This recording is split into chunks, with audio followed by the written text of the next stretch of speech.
Mini episode 1444 of the FDH Lounge is brought to you by Sportsology, delivering unconventional columns and webcasts about sports, TV, music, movies, and more. Follow them on the web at sportsology.com. The FDH Lounge. You'll want to schedule your life around it. A long time ago, on a gloomy, wet Cleveland spring night, two men stand alone amidst the late-night drizzle. Their voices echo across the vacant station parking lot as they debate the merits of the great American radio show that have been missing for far too long. On that night, an idea was born. That idea became the FDH Lounge.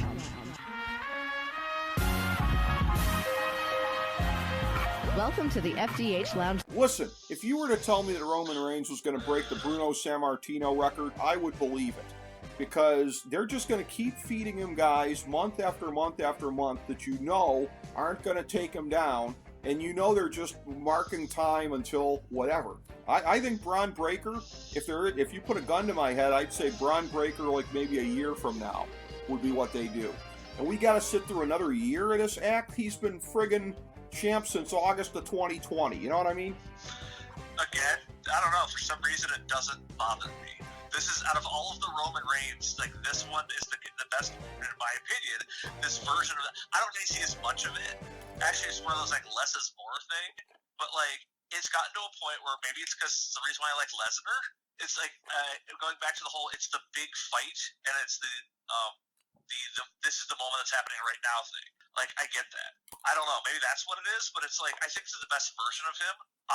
Problem is, and I'm going to agree with you, as far as, you know, a Braun Breaker being the one in 2022, because they have no baby faces. No.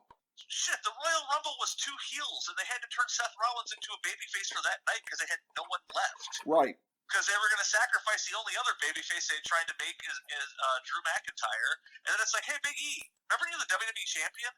Yeah. Apparently when the New Day loses to Brock Lesnar, they just lose all of their talent they've accumulated. Right. And Brock Lesnar consumes that, and they end up back in the tag team division on the other show.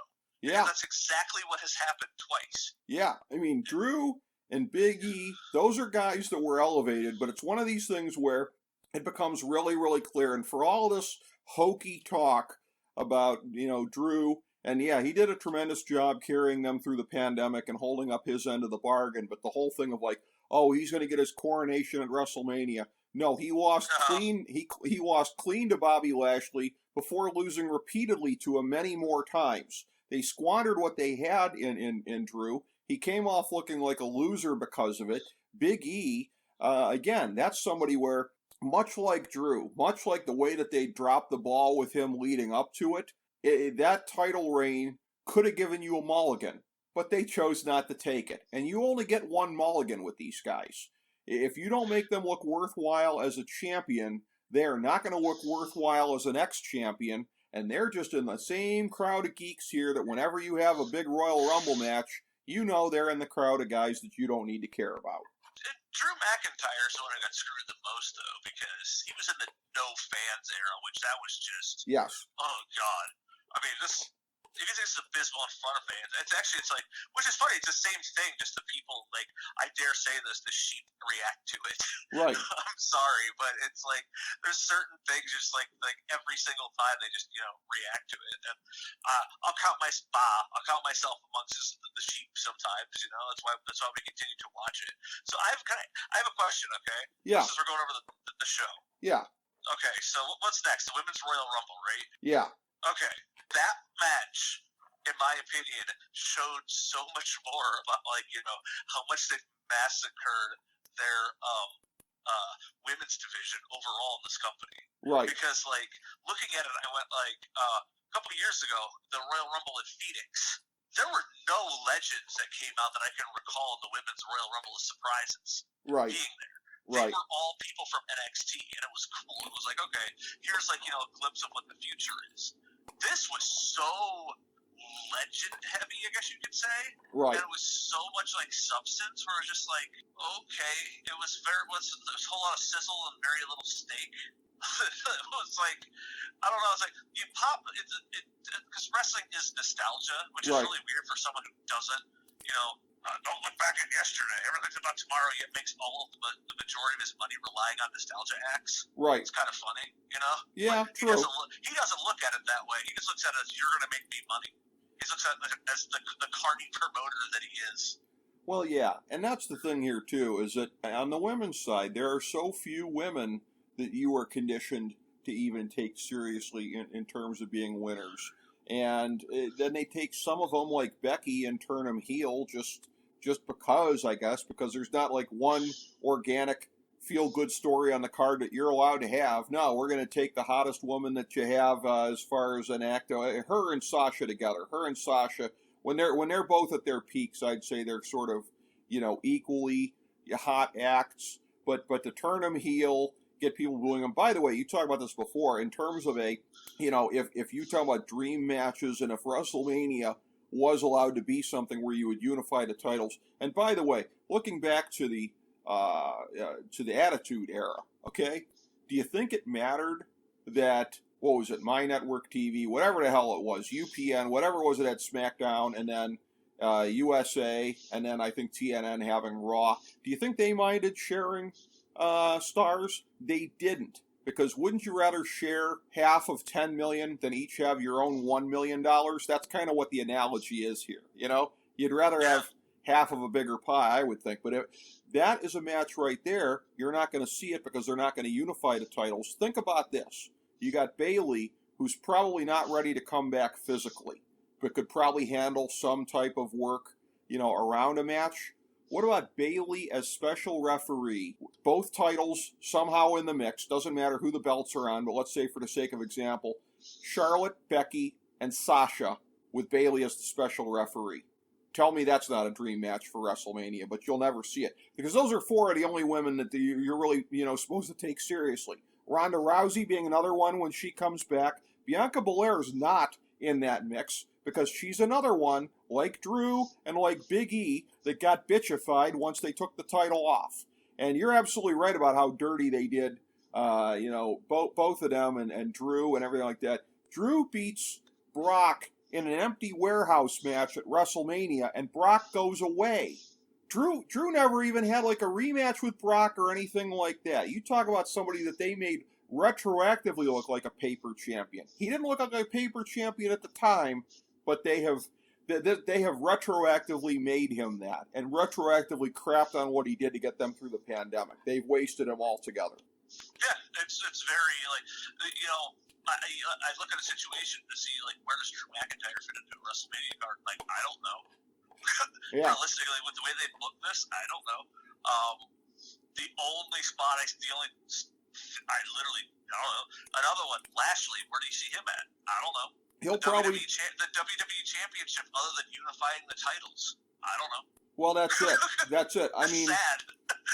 Well, I mean, I know they still have an Intercontinental title, as they do the U.S. title, but it's the de facto Intercontinental title. The U.S. title, though, that one actually seems pretty cut and dry. Well, yeah, and that, Would you agree, Damian Priest and Austin Theory?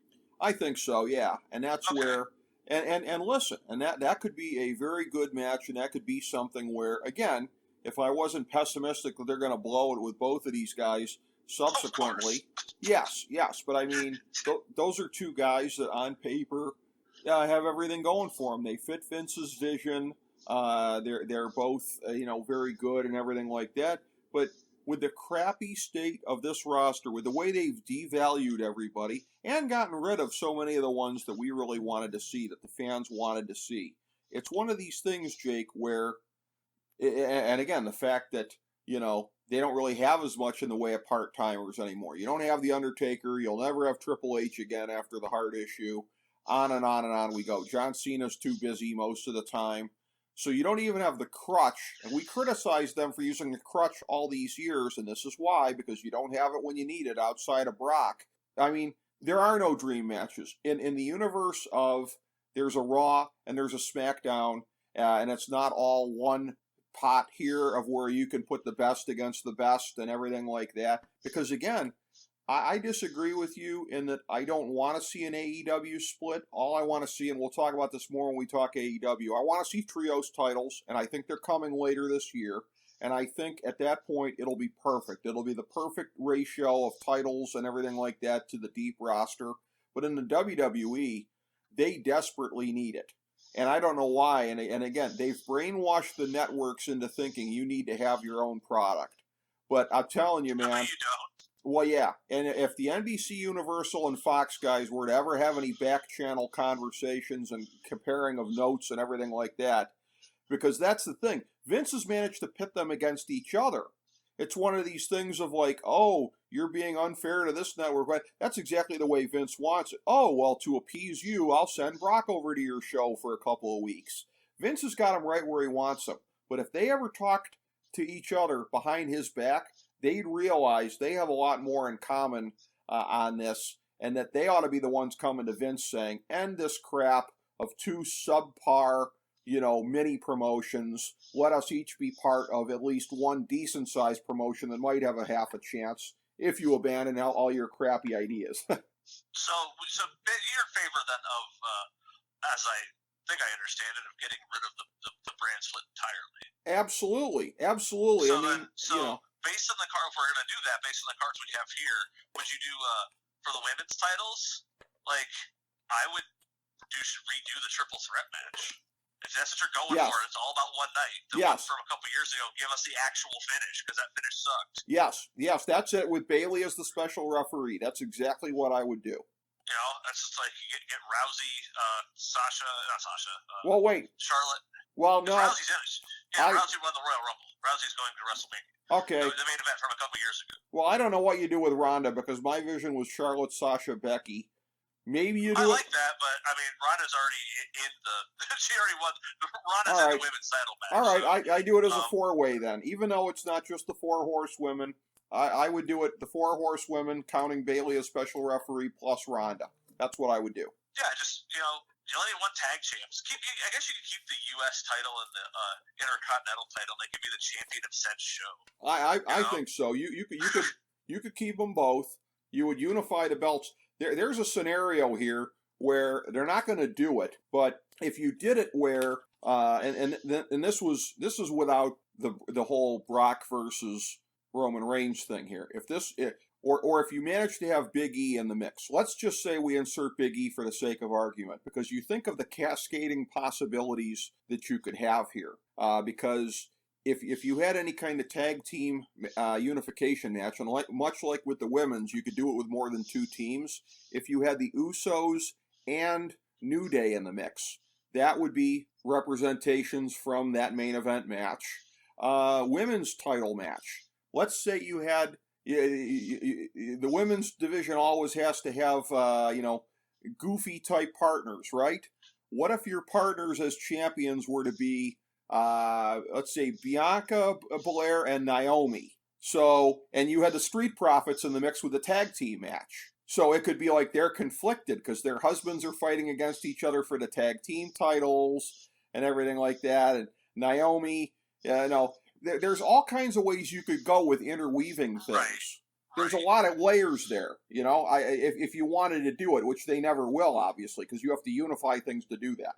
Right. I mean, I don't know. I think we're giving WWE too much overthought on that. Way too much. We are through the. Right. like wow, you way overthought that. Ronda Rousey versus I don't know who's the champion right now. Charlotte Flair. Why? Because. Right. because. Right. Okay. But it goes back to my point beforehand. The best thing for you, Charlotte Flair is somebody else who's also untouched by their.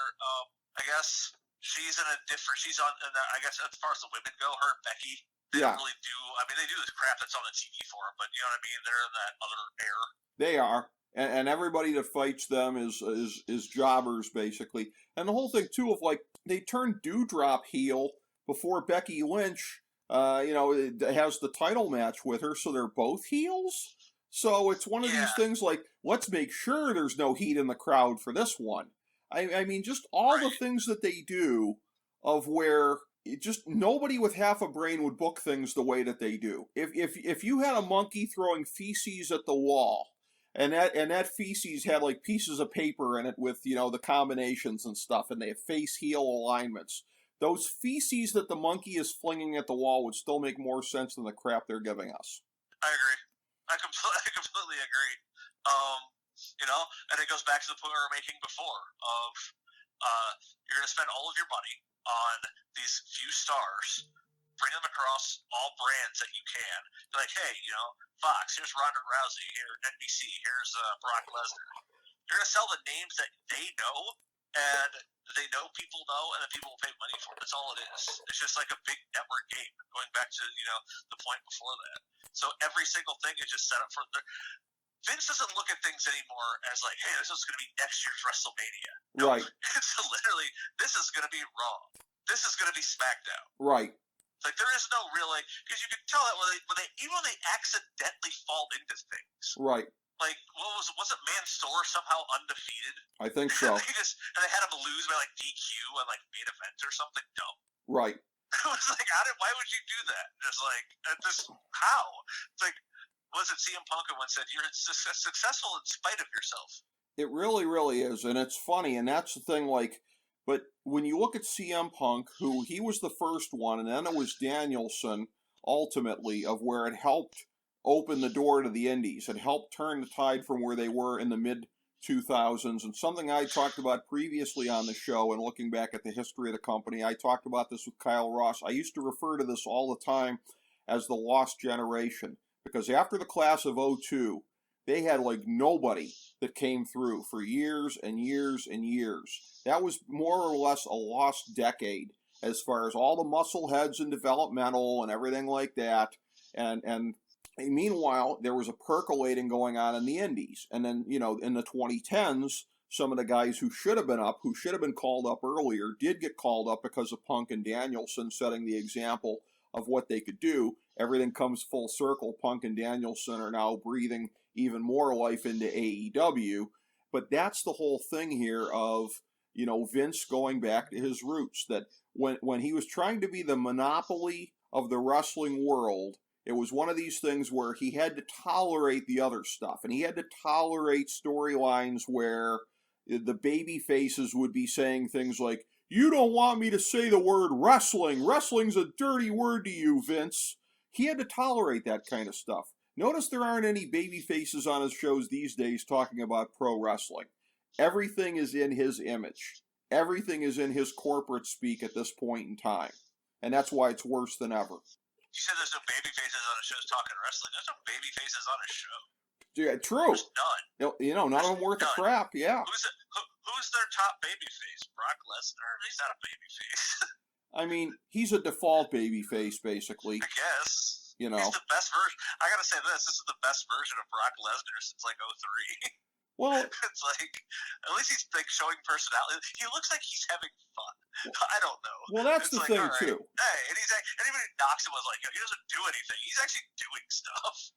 Well, that's it exactly, and that's one of these things where, Brock strikes me as being a smart businessman, so it's one of these things where and I think part of his calculation in not talking over the years was, again, part of it was personal, he was uncomfortable trying to do it, and then part of it was business, because he was just like, it's better for business if Paul talks for me.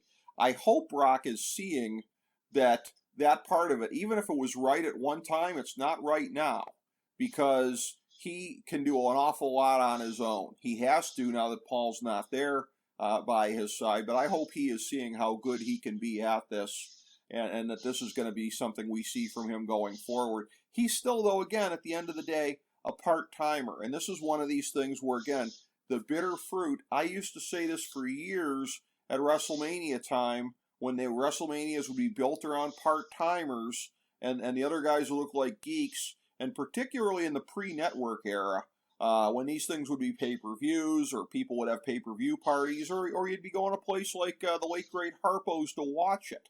I would always talk about that, the lost opportunity, because people might be paying to see these other guys in this match or whatever. But if you give these people a good impression of a Daniel Bryan or this guy or whatever, then that becomes a thing where when the time comes to take them seriously as a main eventer, you've planted that in the minds of people. But again, for Vince, nobody remembers anything, pal. That's what it comes down to. is it's a self-fulfilling prophecy. Nobody remembers anything because that's the way he wants it to be, and God help us all. Vince has the core audience that he always wanted, and that's why it's shrinking by the day. Yeah, you hit the nail on the head there. I can't really disagree with you on that. It's his little world. Yep. And again, how much longer do you keep playing? But how much longer is he going to keep doing this before something comes along? He goes to actually do what it is that he really wants to do, whatever that happens to be. Well, and an interesting thing too. People we're talking about potential buyers for the WWE. Something involved with as absurd as it sounds, somehow like a Dwayne Johnson led kind of like a conglomerate, I guess. Right. Involving Nick Khan. That wouldn't surprise me. Yeah. As a potential buyer that's on the table, and the fan base would be like, oh well, this is cool. Mm-hmm. They'd be like, hey, they'd be like, wait, The Rock just bought wrestling. Right. And that's what it would be. They'd be like, okay, and then like, I don't know, this is a fantasy booking thing. Well, Dwayne Johnson. We would finally get Rock Wrestling Federation. We would. Dwayne Johnson, apparently a childhood friend of Nick Khan, fueling conspiracy theories everywhere about what's happened to Triple H and the whole big shakeout here, and whether that is a manifestation of the political issues between them 20 plus years ago. Who the hell knows? I think that's just part of the backdrop of this thing. Shane O'Mac on his way out of here, because Shane, who again politically never on the same side as Triple H, and yet they have both fallen prey to Nick Khan, Bruce Pritchard, and everyone else in the whole scheme of things here. Yeah, so I mean, like I said before, and this feels like sort of a culminating point, I think you finally answered the question I had when I never believed that Vince would sell, because it's one of these things where if Vince sells and he's got his $3.5 billion, but he doesn't have this to go do every week, my thing was he'll be like Bear Bryant, dead within a month. But if he's got, if he thinks he's got his project, that this is going to be the thing that makes me, leave behind wrestling once and for all, pal. This is going to be the first line of my obituary is this other project, not everything I did with WWE. If he's going to put 3.5 mil into something like that, then I could see it happening. But I'd have to see that, and that's the thing too. Of is there even a part of Vince that is he is motivated by so much spite, as we well know, going out on the heels of again having to abandon the whole vision of the monopoly because of AEW and because AEW beat that ass on Wednesday nights. Is that an element that makes this less likely that Vince gets out now? Because that's going to be one of the final things he's remembered for chronologically. Yeah, that. I don't know. I really don't. I guess that depends on what the success of AEW is going forth from here. Yeah. I mean, opportunity is there not only for them. I mean, there's enough free agents right now in pro wrestling to actually make like 3 more pro wrestling federations. Like just if our fantasy booking. Yep. One of the ideas was the Keith to NWA. I think would be good. Yeah. I mean, if they could get a cash influx in here, definitely. All I can say is with what happened with Shane O'Mac this past week, it could get really, really interesting. The next time that Raw, I think I saw an ad, they're going to be in Cleveland March 7th. So, unfortunately, Dynamite doesn't run on Monday nights. But if they ran on Monday nights, I would say book a show in Panama City, Florida that week just to get tongues wagging. Oh, that was where that was at. Huh? On the same date. Yeah. This week nice. on a special Monday edition of Dynamite, we'll have a special guest. See if you can guess who. Wait, you're there? No, yeah. Nobody would get it. They'd screw it up. Yeah. That's God bless them. Sometimes they try too hard. The name on the you went too inside there. I'm going to go even further inside. You know what Shane would say? Shane would say the name on the contract said Khan, but not Nick Khan, Tony Khan. That's funny. So, well, that little bit of humor there feels sort of, kind of culminating. And any other thoughts on the whole state of WWE, depressing though it is, that we didn't get to in our lengthy and entertaining bit session here? No. I think it'll be, I don't know, we'll talk in the aftermath of WrestleMania and see what happens. Absolutely, we'll reconvene. We'll see how it goes. And maybe it'll be sold by then. Who knows? Yeah, maybe it will be. Maybe it will be, but Probably not, but maybe. probably not. And again, we'll see. And with WWE, the thing you can always say is things can only get worse. And they've gotten worse since August, the last time we did this. And doubtless, they'll be worse the next time we get back in here. But hey, it's fun to break it down with all of our different harsh critiques. You're such a beacon of hope. Yes, exactly. Exactly. Well, that's one of these things where, again, if I was to channel Rick Pitino, I would say Stone Cold Steve Austin and The Rock ain't walking through that door. So, we'll see how much worse things get by the end of WrestleMania. But we'll be here to break it down. Jake, there's nobody better to do harsh critiques with, or good critiques, as we'll see when we do AEW. So, we'll see. But thank you so much, Jake Digman, and thank you, everybody, for joining us for our critique of the state of WWE heading into this year's WrestleMania.